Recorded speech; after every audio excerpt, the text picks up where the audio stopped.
నమస్కారం. లోక్సభ ఎన్నికల ముందు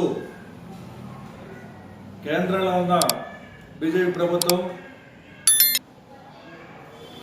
వాటికి అనుబంధంగా ఉన్న కార్పొరేట్ శక్తులు కలిసి ఒక కుట్ర ప్రకారం కాంగ్రెస్ పార్టీపై పన్ను ఉగ్రవాదం పెడుతున్నారు.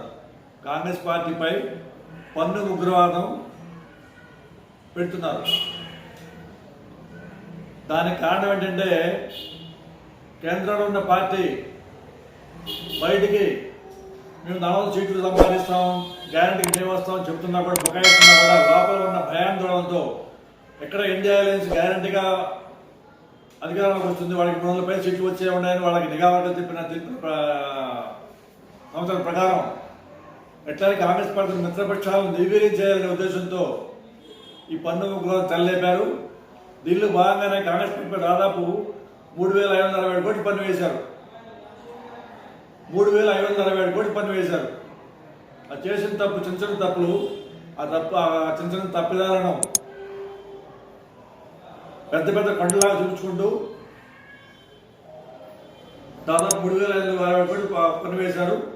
ఇలాంటి తప్పులు పెట్టి చాలా పెద్ద పెద్ద తప్పులు చేసిన బీజేపీ ఒక ఆర్థిక లావాదేవీలపై ఇటువంటి పన్ను వేయకపోవడం, దాన్ని ఏమరపాటు చూడటం దుర్మార్గమైన విషయం, నిజమైన విషయం.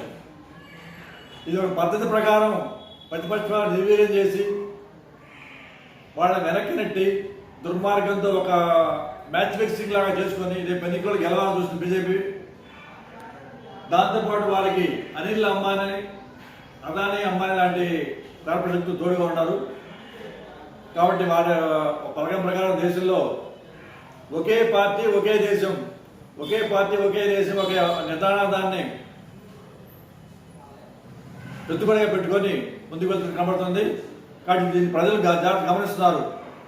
కాబట్టి దీనిపై రాబోయే ఎన్నికల్లో ప్రజలు నిర్ద్వందంగా తీర్పునిచ్చే అవకాశం ఉంది. ఎందుకంటే ప్రతిపక్షాలు చేస్తున్న దుర్మార్గమైన దాడిని ఆ దిశలో గమనిస్తున్న ప్రజలను కూడా మేమే ఉండాలి, మేమే అధికారం చెలాయించాలి, వేరే వాళ్ళకి అవకాశం ఇవ్వకూడదు అనే ఒక దుర్మార్గమైన బుద్ధితో ఉంటే ప్రజాస్వామ్యం ఏ విధంగా ఉంటుంది? ప్రజాస్వామ్యం లాంటి బ్రిటిష్ ప్రభుత్వానికి ఉన్న దానికి తేడా ఏముందని మేము ప్రశ్నిస్తున్నాం. కాబట్టి ఇది రాబోయే ఎన్నికల్లో ఎన్ని మీరు ప్రాక్టీస్ చేసుకున్నా కూడా కాంగ్రెస్ పార్టీ ఏం చేయాలని అధికారులు రావడం ఖాయం తెలియజేస్తున్నాను. దానికి వాళ్ళు ఇచ్చిన వాగ్దానాలు కూడా దేశం అంతా కూడా, రాష్ట్రంతో పాటు దేశం అంతా కూడా అమలుపరుస్తారని తెలియజేస్తున్నాం.